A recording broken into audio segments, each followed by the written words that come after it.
नमस्कार, मैं सुनीता गोदारा। मेरे YouTube चैनल पर आपका स्वागत है। आज हम कक्षा 10 पुस्तक क्षितिज के अध्याय 7 सूर्यकांत त्रिपाठी निराला की कविताओं का अध्ययन करेंगे। तो चलिए सबसे पहले हम जानते हैं इनका जीवन परिचय। सूर्यकांत त्रिपाठी निराला का जन्म सन 1896 को बंगाल के मेदिनीपुर जिले के महिषादिल में हुआ था। इनकी कविताओं में जीवन का यथार्थ चित्रण तथा मानव की पीड़ा, स्वतंत्रता के प्रति तीव्र आक्रोश, अन्याय तथा विषम जीवन परिस्थितियों के प्रति संघर्ष करने की अदम्य गूंज सुनाई देती है। इनकी कृतियां हैं अनामिका, परिमल, गीतिका, तुलसीदास, कुकुरमुता, रानी और कानी, नए पत्ते, राम की शक्ति पूजा, अर्चना, आराधना। चलिए सबसे पहले हम पढ़ते हैं अभी ना होगा मेरा अंत कविता की व्याख्या। अभी ना होगा मेरा अंत कविता की व्याख्या करते हैं। उससे पहले अगर आप मेरे चैनल पर नए हैं तो मेरे चैनल को सब्सक्राइब कर लें और बेल आइकन को प्रेस कर लें ताकि आने वाला हर नोटिफिकेशन आप तक पहुंच सके। कवि यहाँ बसंत ऋतु के माध्यम से समझाना चाहता है। जिस प्रकार बसंत ऋतु आती है, बसंत ऋतु कब आती है? पतझड़ के बाद में। आपने देखा होगा सर्दियों में पत्ते झड़ जाते हैं, उसके बाद में नए पत्ते निकलते हैं, और जिस समय नए पत्ते निकलते हैं उस समय बसंत ऋतु आती है। तो बसंत ऋतु में नए पत्ते निकलते हैं, फिर वो धीरे धीरे पत्ते हैं वो कठोर होते जाते हैं, और फिर पतझड़ आएगा तभी वो झड़ेंगे। ठीक उसी प्रकार से मनुष्य का जीवन है, जिसमें अभी युवावस्था आई है, उसके बाद प्रौढ़ावस्था, वृद्धावस्था आती है। तो इसके माध्यम से कवि यही समझाना चाहता है कि मेरा अंत है वो अभी नहीं होगा। अभी तो मुझे बहुत सारे कार्य करने हैं, लोगों में नया उत्साह है, नई जिजीविषा का संचार करना है। तो क्या कह रहा है कवि? अभी ना होगा मेरा अंत, अभी अभी ही तो आया है मेरे जीवन में मृदुल बसंत। अभी ना होगा मेरा अंत, कि अभी ना होगा मेरा अंत, कि मेरा अंत अभी नहीं होगा। अभी अभी ही तो आया है मेरे जीवन में मृदुल बसंत। मृदुल का अर्थ होता है कोमल, कि अभी अभी तो मेरे जीवन में कोमल बसंत आया है, अर्थात मेरे जीवन में अभी तो युवा काल आया है, यानी अभी तो मैं युवावस्था में हूँ। अभी न होगा मेरा अंत, कि अभी मेरा अंत नहीं होगा। हरे हरे ये पात, डालियां कलियां कोमल गात। गात का अर्थ होता है शरीर, कि जिस प्रकार से बसंत ऋतु आने पर पेड़ पौधों में नई डालियां और कलियां लगती है और उसमें नए पत्ते लगते हैं, नए हरे हरे पत्ते होते हैं, ठीक उसी प्रकार मेरा जो जीवन है, मेरा जो शरीर है वह भी कोमल है, उसमें उत्साह है, नई उमंग है। मैं ही अपना स्वप्न मृदुल कर फेरूंगा निर्दित कलियों पर, जगा एक प्रत्युष मनोहर। स्वप्न का अर्थ होता है सपना, मृदुल का अर्थ है कोमल, कर का अर्थ है हाथ, निद्रित का अर्थ है सोई हुई, प्रत्युष का अर्थ है प्रतिदिन की उषा यानी प्रातःकाल का समय। कवि यहाँ कह रहा है कि जिस प्रकार से बसंत के आगमन के बाद में हर दिन पेड़ पौधों में नया उत्साह होता है, ठीक उसी प्रकार से मैं अपना स्वप्न मृदुल कर फेरूंगा निद्रित कलियों पर। यहाँ निद्रित कलियों से आशय क्या है? जो आलस्य से भरे हुए लोग हैं उनके लिए आया है। मैं ही अपना स्वप्न मृदुल कर फेरूंगा निद्रित कलियों पर, कि मैं स्वप्न रूपी कोमल हाथों को अलसाए हुए कलियों पर फेरूंगा, यानी जो आलस्य से भरे हुए लोग हैं उनके ऊपर फेरूंगा, जगह एक प्रत्युष मनोहर, और उनके भी भीतर नया उत्साह है और उमंग जगाऊंगा। अर्थात जो अपने जीवन से निराश हो गए हैं, जो अपने जीवन से हताश हो चुके हैं, ऐसे व्यक्तियों में फिर से मैं आशा का संचार करूंगा, उनके भीतर जीवन जीने की इच्छा पैदा करूंगा, जिजीविषा पैदा करूंगा, ताकि वे फिर से कर्म पथ पर अग्रसर हो सकें।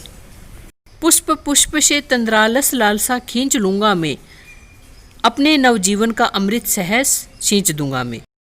कवि यहाँ कहना चाहता है कि जिस प्रकार बसंत है वो पुष्प खिला करके प्रकृति के वातावरण में को आनंदमय बना देता है।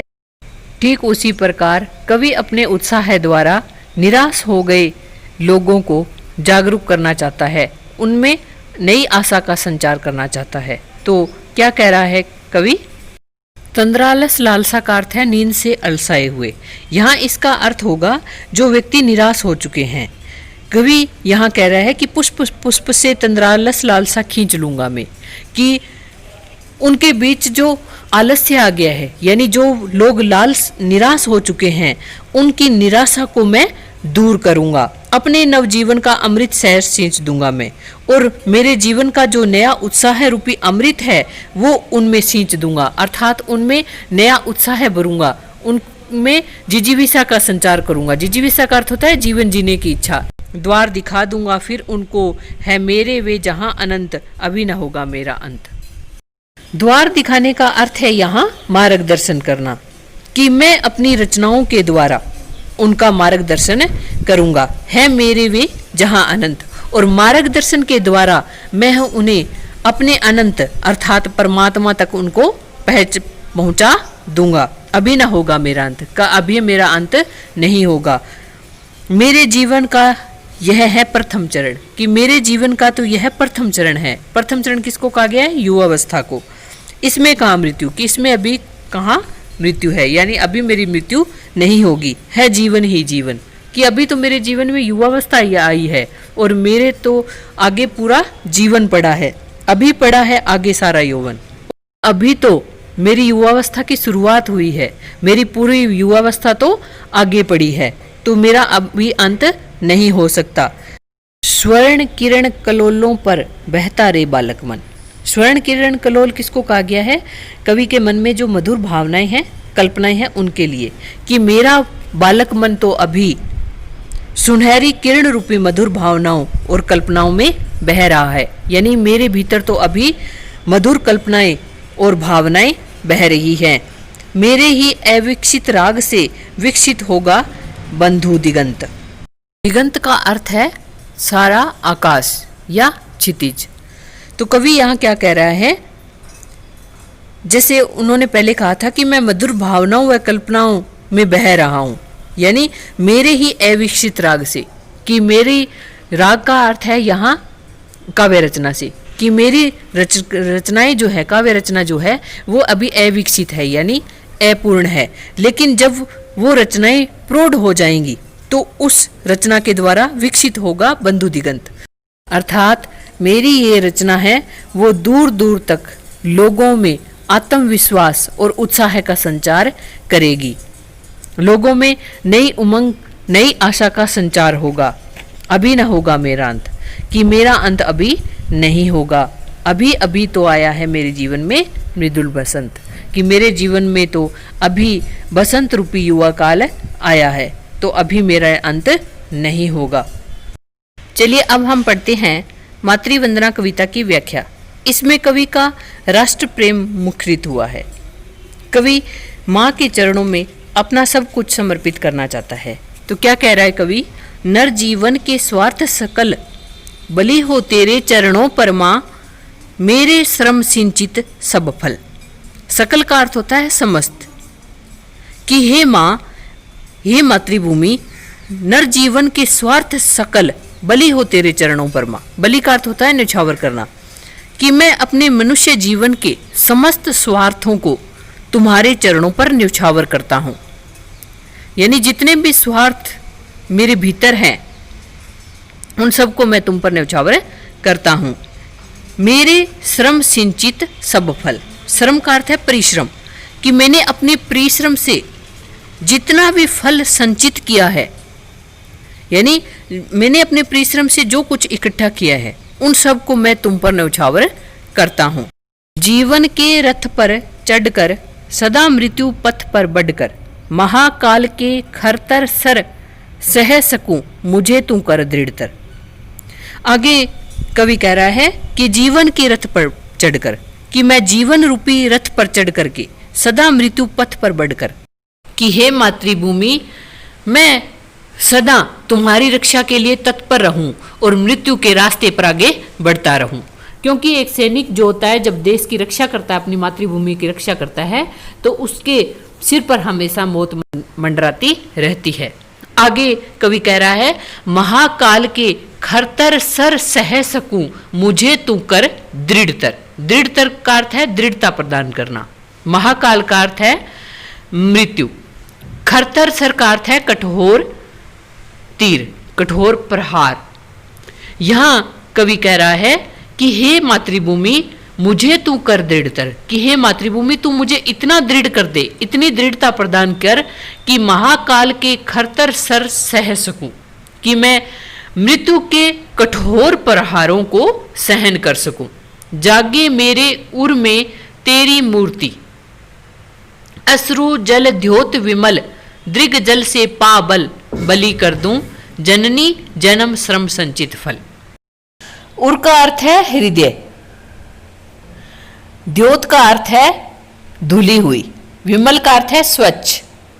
तो यहां कवि क्या कह रहा है, जागे मेरे उर में तेरी मूर्ति अश्रु जल द्योत विमल, कि हे मातृभूमि मेरे हृदय में तुम्हारी आंसुओं के जल से धुली हुई स्वच्छ मूर्ति विराजमान हो, यानी तुम्हारी अश्रुपूर्ण जो मूर्ति है वो मेरे हृदय में हमेशा विराजमान रहे। दृक जल से पा बल बलि कर दूं, और तुम्हारे आंसुओं के जल जो है, तुम्हारे आंसुओं का जो जल है वो मुझे बल प्रदान करे, ताकत प्रदान करे, ताकि मैं अपने आप को बलि कर दूं, अर्थात अपने आप को तुम पर न्यौछावर कर दूं। यानी कवि यहां कहना चाहता है कि हे मातृभूमि, जिसके कारण भी तुम्हारी आंखों में आंसू आए हैं, उन शत्रुओं को मैं खत्म कर दूं, और उसके लिए अगर मुझे बलिदान भी होना पड़े तो मैं अपने आप को न्यौछावर कर दूं, यानी तुम्हारे जो आंसू है वो मुझे बल प्रदान करे। जननी जन्म श्रम संचित फल, कि हे जननी मैं अपने जन्म से जितने भी परिश्रम का जो फल मैंने संचित किया है उन सबको मैं तुम पर न्यौछावर करता हूं। बाधाएं आए तन पर देखूं तुझे नयन मन भर, कि चाहे मेरे शरीर पर, तन पर कितनी भी बाधाएं आ जाए, चाहे मुझे कितना भी कष्ट उठाना पड़े, लेकिन हे मातृभूमि मैं तुझे नयन भर के देखता रहूं, यानी तुझे ही देखता रहूं, हमेशा तुम्हारी ही रक्षा का विचार मेरे मन में आता रहे, मेरी आंखों के सामने तुम रहो। मुझे देख तू सजल दृगों से अपलक उर के शतदल पर कलेद युक्त अपना तन दूंगा, मुक्त करूंगा तुझे अटल, तेरे चरणों पर देकर बलि सकल श्रेय श्रम संचित फल। कि मुझे देख तू सजल दृगों से अपलक, अपलक का अर्थ होता है बिना पलक झपकाए, कि हे मातृभूमि तू मुझे अश्रुपूर्ण नेत्रों से बिना पलक झपकाए एकटक देखती रहो। उर के शतदल पर कलेद युक्त अपना तन दूंगा, कि तुम्हारे, उर का अर्थ होता है हृदय, शतदल का अर्थ है कमल, कलेद का अर्थ है कीचड़ पसीना। कवि यहां कह रहा है कि हे मातृभूमि मैं अपने कीचड़ से लथपथ या पसीने से युक्त अपने शरीर को तुम्हारे कमल रूपी हृदय पर न्यौछावर कर दूंगा, मुक्त करूंगा तुझे अटल, तेरे चरणों पर देकर बलि सकल श्रेय श्रम संचित फल। कि हे मातृभूमि मैं तुम्हें गुलामी से मुक्त करूंगा, यानी तुझे गुलामी से मुक्त करके तुझे अटल कर दूंगा, अर्थात मैं अपने आप को न्यौछावर करके तुझे हमेशा के लिए स्वतंत्र कर दूंगा।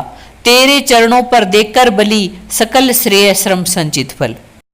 श्रेय का अर्थ है श्रेष्ठ, कि हे मातृभूमि मैं अपने श्रेष्ठ आचरण और परिश्रम से प्राप्त सफलताओं और कृति को तुम पर न्यौछावर कर दूंगा।